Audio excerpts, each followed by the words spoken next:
In the 4 years since the program began, Iowans have given over $700,000 to help non-game wildlife. But the story is just beginning.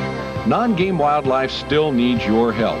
Remember the chickadee checkoff on your state tax form. It's your chance to be a part of a wonderful story. This is your TV station, Fine TV.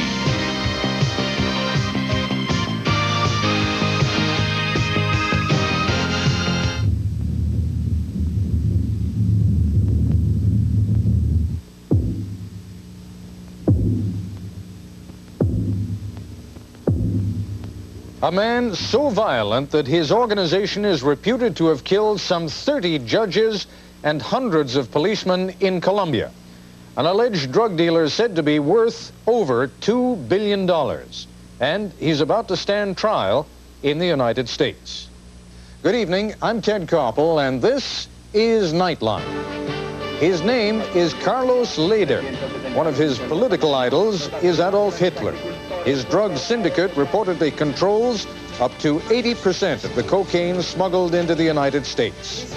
The Colombian drug story, there and here, tonight.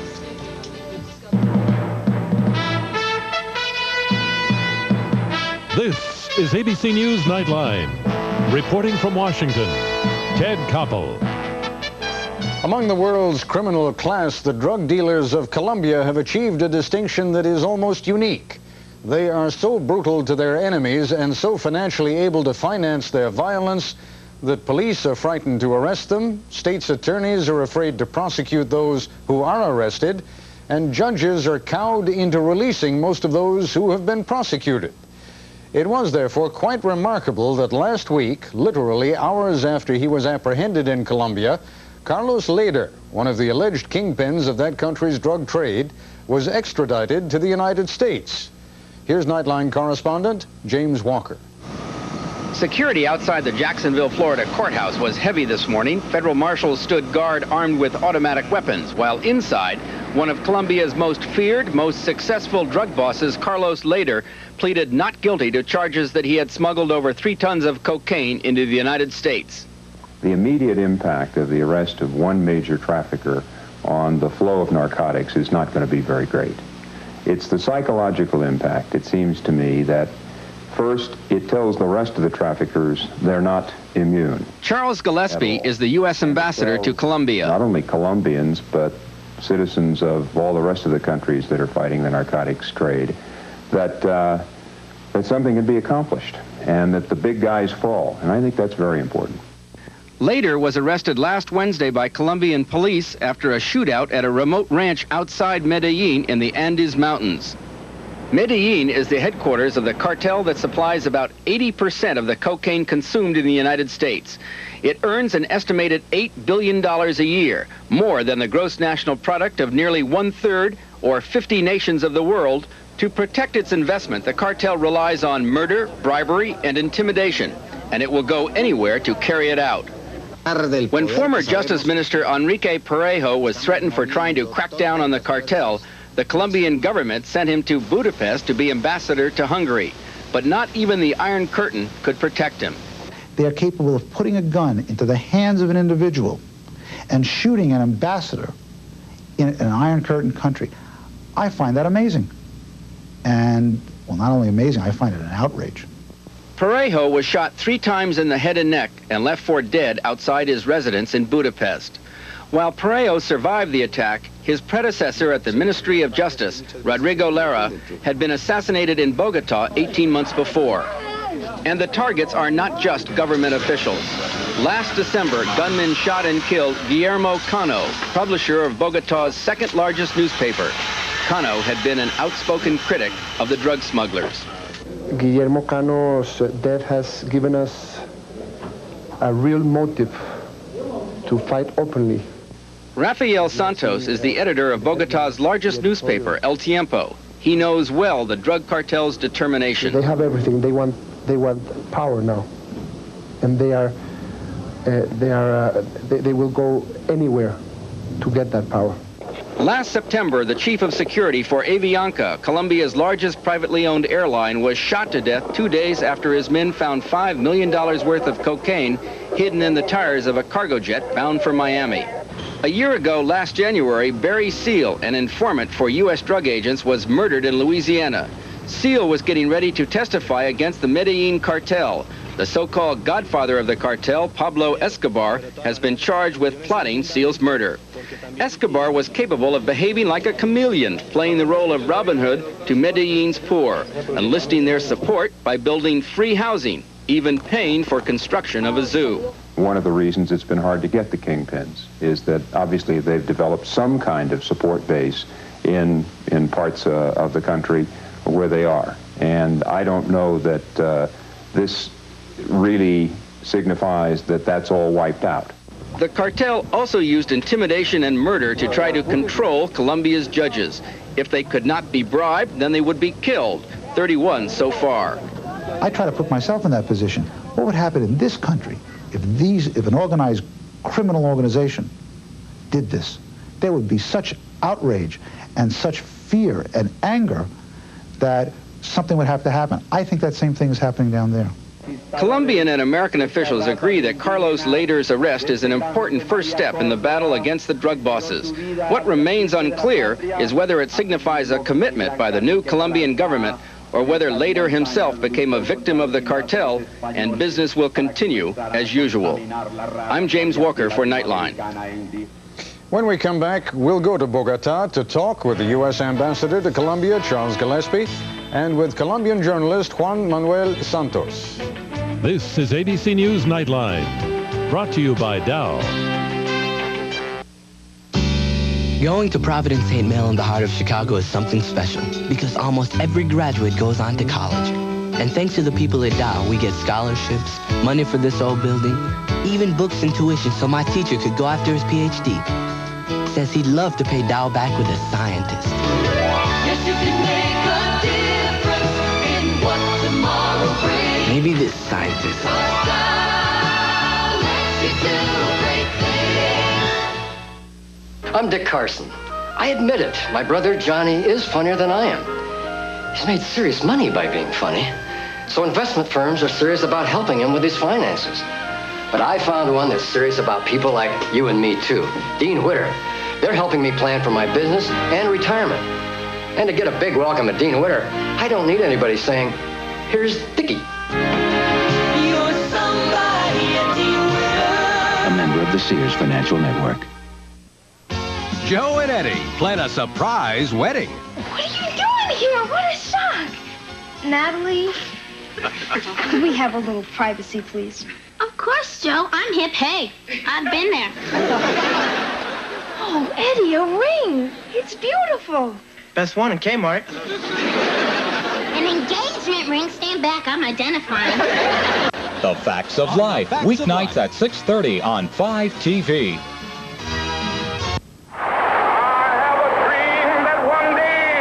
As governor of the state of Iowa, I'm pleased to encourage the development of a scholarship fund in the name of the late Reverend Dr. Martin Luther King, Jr. Education is the best way to erase economic and racial barriers. Dr. King's dream of freedom and equality for all Americans is alive today. The Martin Luther King Jr. Scholarship will help students to continue their studies at Iowa institutions of higher learning. Help keep the dream alive. Give generously. The lives of American hostages in Lebanon are threatened. As our government contemplates its next move, stay with the experience of Peter Jennings on ABC's World News Tonight. Joining us now from Bogota, Colombia, is U.S. Ambassador to Colombia, Charles Gillespie, and Juan Manuel Santos, Deputy Publisher of El Tiempo, Bogota's largest daily newspaper. The Santos family, which for many years has been involved in publishing, has received death threats, apparently from the drug cartel.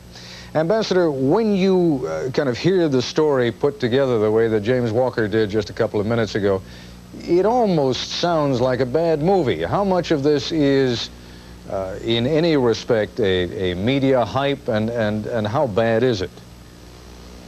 Well, it's pretty bad.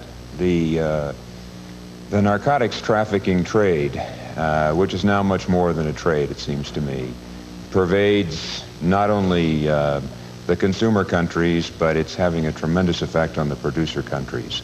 I think that the violence, the ruthlessness, the greed, the depths to which these traffickers will go to sell this stuff is very, very serious. At the same time, I think that that there probably ought to be some balance about what this is about. We're talking about criminals plying their trade. We're talking about very brave men and women in countries like Colombia who want to see law and order prevail, who don't want to see the criminals succeed. Now, I think that same desire exists in the United States. I think it exists in countries around the world. And the one thing I hope won't happen is that people will not panic in front of this, that there won't be a sense of, well, of hopelessness. These guys are too big, that somehow we can't get at them. I think that the events of the past week are very important. I think the events of the past months and years in Colombia are very important because, if anything, the story is one of a will to do something about a problem and a story that is, in some degree, a success story. All right, Mr. Santos, let me ask you, because here in the United States, for all the violence of the mob and for all the violence of drug traffickers, it is very, very rare that a newspaper man or woman is either beaten up or killed. And yet I understand in your country it has not been at all uncommon, and indeed your own family has received threats. How does that affect the way you pursue your own trade? It must make you think twice before you write something, before you publish something. Of course, made me think twice to come to this program. But I think the reaction of the press has been a very strong reaction. We felt threatened, and we reacted in a very strong way. I think what we did the day that the publisher of El Espectador was killed, March of Silence, has no precedent in the history of any country. For 24 hours, there were no newspapers, no radio, no television, as a protest against this crime. And from that day onward, the press has been denouncing, exposing, and fulfilling the function of reminding the government that it has to be strong every day and that it cannot bring down the guard. We have even made a concerted action to publish and expose at the same time. For example, there is, I think, right now a series of articles in the Miami Herald, which we are going to publish all the newspapers at the same time here in Colombia next week. As a matter of fact, I have that series with me right now. I was just reading it. A great deal of it is about Mr. Lehder, the man who has been brought to the United States and is now on trial. You said a moment ago, and there was a little bit of a smile on your face when you said it, but I don't think you were joking, and I'd like you to clarify that you were even a little bit concerned about whether to come on this program. Why? Oh, yes, because every journalist feels threatened to even talk about the subject.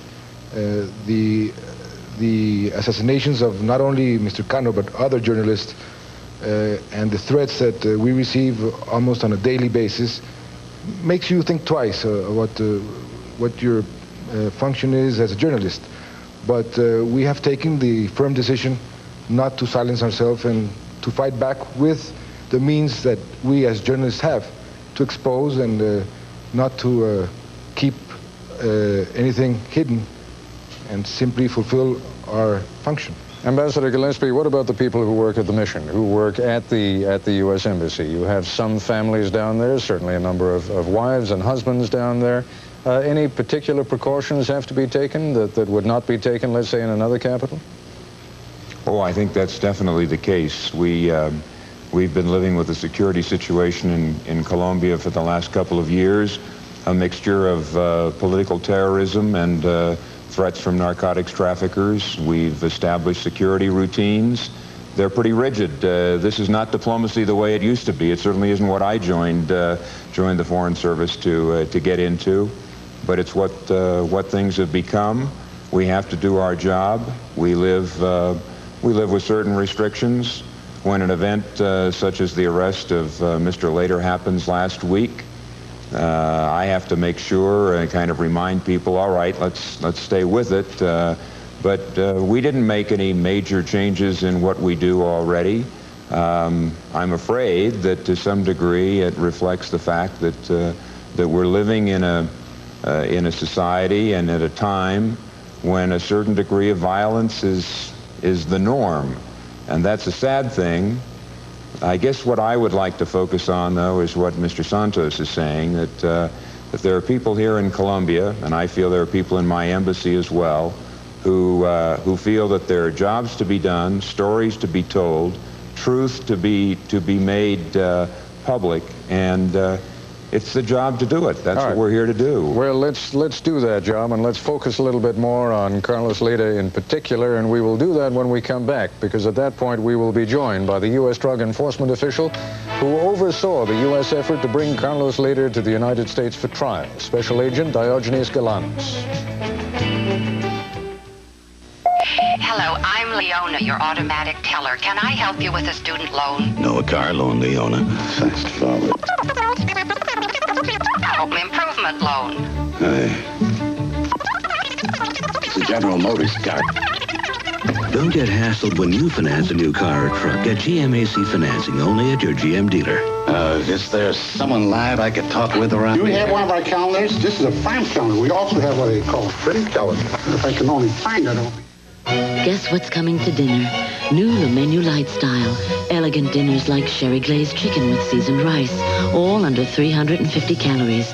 Satisfy your taste for the good things in life with Le Menu Light Style dinners. I could barely breathe. Before and Afrin. Better. For relief without drowsiness or jitters, Afrin's the spray doctors and pharmacists recommend most. Suffocating. Before and Afrin. I can breathe. Mark Matthew and 5 TV Sports have a sporting proposition for you. We'll give you everything a sports fan could want. The very best local sports reporting you're going to find. All the national results and feature profiles on coaches and players. All you need to do is tune in weeknights to 5 TV News. Mark and the 5 TV Sports team have the first results at 5 and the last word on the action at 10. 5 TV's bringing you your sports from around the world to your own backyard. Sometimes grown-ups touch kids in ways they don't like.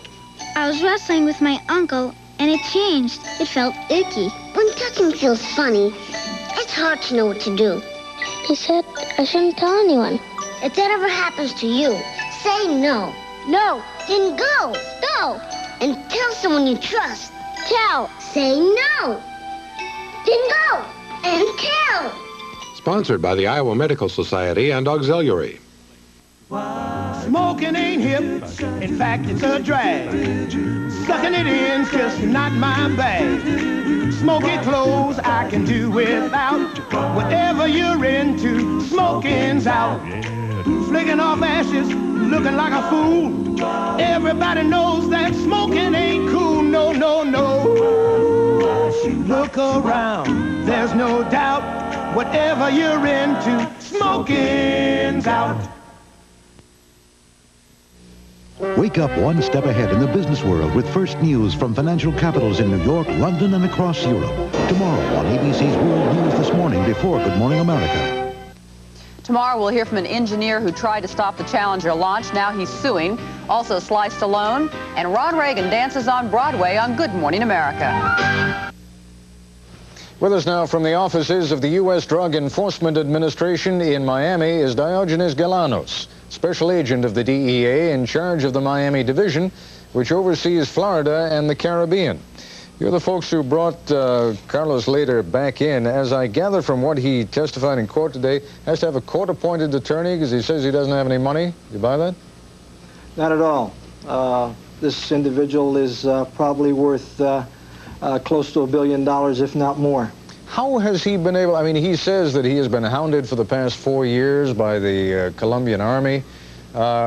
not the story I had heard about him, but let's face it, he is now under American law in an American court, has to be regarded as innocent until found guilty. But what do you know about him? Well, Carlos Lehder is one of the three leaders that is in charge of what is known as the Medellin cartel. And the Medellin cartel, quite succinctly, is responsible for something like, I would say, at least the majority of the cocaine coming into the United States. I've heard the figure of as high as 80%. Would that be an exaggeration? Probably not much of an exaggeration. Most certainly over 50%. And what does that boil down to when you put a dollar figure on it? How much is that cocaine sold for in this country? That would be billions and billions of dollars. I can't give you an exact or even a near exact figure, but most certainly in the billions. What has it taken to get a man like this? Because clearly there are enormous funds then at the disposal of this cartel, funds which have been used to corrupt and bribe and in some cases just ransom people out when they have been arrested.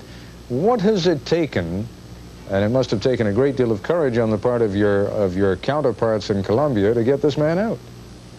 Most certainly. As far as the Colombian law enforcement entities are concerned, they're to be commended. They've done this in the face of all odds. They've lost many of their fellow law enforcement officers, Supreme Court justices, and you just can't say enough about their efforts. Let me turn back to Bogota for a minute and Mr. Santos. A few months ago, I remember doing a similar interview with someone from Bolivia, who said that when you look at the amount of money that is available there, there is quite literally enough money there to buy the government. In a rough sense, that is true even in Colombia, isn't it? I mean, if you don't have incorruptible officials there, there's an awful lot of money available to run the government, isn't there? Yes, their resources are, I would believe, unlimited. And if they wanted, they could corrupt the whole country. Fortunately, they haven't been able to, and I think the arrest of Lehder is a demonstration that we still have a big percentage of the country against these people and uncorrupted. Ambassador, what's the next step? I mean, obviously you want to go after other people in the cartel, but how difficult is that going to be? One version of the story I hear is, in fact, it was the other members of the cartel who were just as happy to see Lehder out of there. They felt he was going solo too much. Well, I don't know what the facts are. I don't think we'll know that. We may never know. But we do know that given the opportunity, the law enforcement authorities here in Colombia picked him up. The president of the country decided very quickly that his extradition, in accord with our request, was precisely the thing that needed to be done, and he did it. And fortunately, the Drug Enforcement Administration was ready at the moment, and now he's where he is. So he's one down. Where are the rest of these guys? Where are the other kingpins, Pablo Escobar? Well, there are some who say they're sitting out there plotting what they're going to do to get him free. I think your point is possible. Maybe they don't want him free. But I also don't think that they're running around Medellin or wherever else they were before with quite the same feeling of relaxation or ease. I think that, that they're probably worrying just a little bit about what might fall down on them next. That's the way it ought to be. They ought to be apprehensive. That's, I think that kind of pressure needs to be maintained, and I think that that's exactly what the Colombian authorities are going to do. Mr. Galanos, if you can interpret for us now what this is going to mean in terms of the drug trade or the price of cocaine on the streets here in the United States, is it possible to draw a cause and effect just from the arrest of one man? I don't believe so. I don't think you're going to see any significant increase in the price or reduction in the availability of cocaine.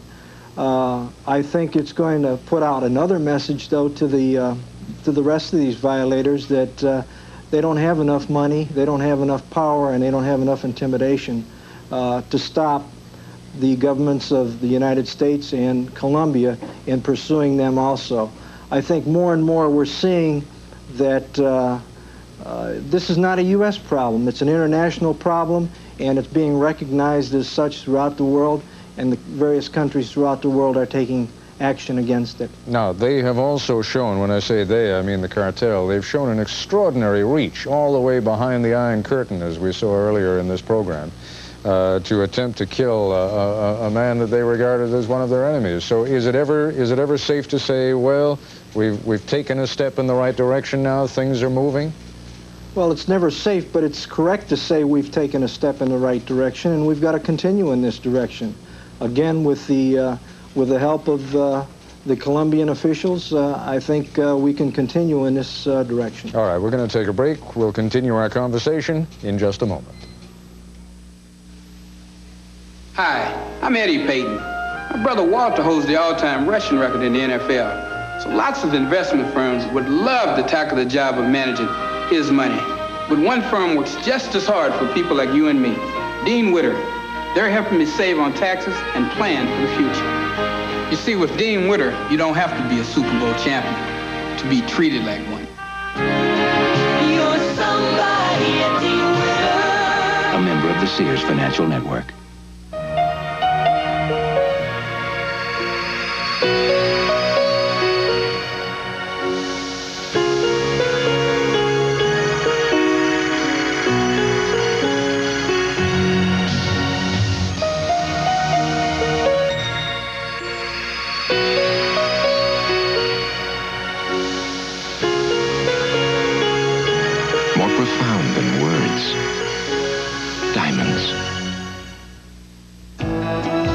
There's something so easy you can do for your health that you may not have thought of. Beautiful feeling. One of the healthiest things for you is a good night's sleep. That's why Sealy Posturepedic is designed in cooperation with leading orthopedic surgeons. Beautiful feeling. You feel so good when you're cushioned in comfort and correctly supported on a Posturepedic mattress. Sealy Posturepedic, because healthy is a beautiful way to feel. Basketball. Big 8 basketball. Iowa State-style basketball. Coach Johnny Orr's Iowa State Cyclones face the roughest and the toughest teams in the nation, right here on the Cyclone Television Network. Iowa State meets Nebraska this Wednesday night at 7:30 on 5 TV. Continuing our conversation with Ambassador Charles Gillespie and Juan Manuel Santos in Bogota and Diogenes Galanos in Miami. Mr. Ambassador, any particular concern about the safety of Americans in Colombia at this point? I'm not talking now about people at the embassy. I'm talking issuing any kinds of warnings to businessmen, tourists. No, we're not issuing any new warnings. We're repeating what we've said before, which is that certainly in parts of Colombia, Medellin in particular, American travelers should be careful, pay attention to what's going on, understand why they're going there and what they have to do. We've had a few calls from American citizens who reside here in Colombia, travelers who want to come, and we've answered them basically that way. If you've got important business to do, you decide that you need to do it. But if you do the things that American business people and travelers normally do, you're probably going to be okay. I think that's the key point. It's just so terribly important that we realize that that's a criminal element that we're dealing with. There are law enforcement authorities trying to do their job, and they have been and can be successful, and I think that's the key message of the Lehder arrest and extradition. All right, Mr. Santos, a quick question, and if you would, a quick answer. Lehder is alleged to have made the charge that for every week he stays in jail in the United States, a federal judge will be killed. Is that the kind of threat that this man can bring off? I would say yes. That is the kind of threat that these people are able to make. And therefore, Mr. Galanos, additional security in the United States these days for people like yourself and the DEA? Well, yes, we've asked our agents to be on the alert a little bit more than usual, but as you know, our agents live with danger. We've lost in the last 30 days or so 2 agents that were killed. A third one here in Miami was wounded. So we live with that element of danger, But again, we're asking our agents to be more cautious in the days to come. All right. Mr. Galanos, Mr. Santos, Mr. Gillespie, thank you all very much. And a particular thanks to you, because it took a certain amount of courage for each of you just to come on the broadcast, and I'm most appreciative. Thank you. That's our report for tonight. I'm Ted Koppel in Washington. For all of us here at ABC News, good night. This has been Nightline. If you wish a printed transcript of this or any Nightline broadcast, please send $3 to Nightline Transcripts, 2 John Street, New York, New York, 10038. Nightline is a presentation of ABC News. Tuesday, a special hour of comedy presenting 4 of the funniest people on earth.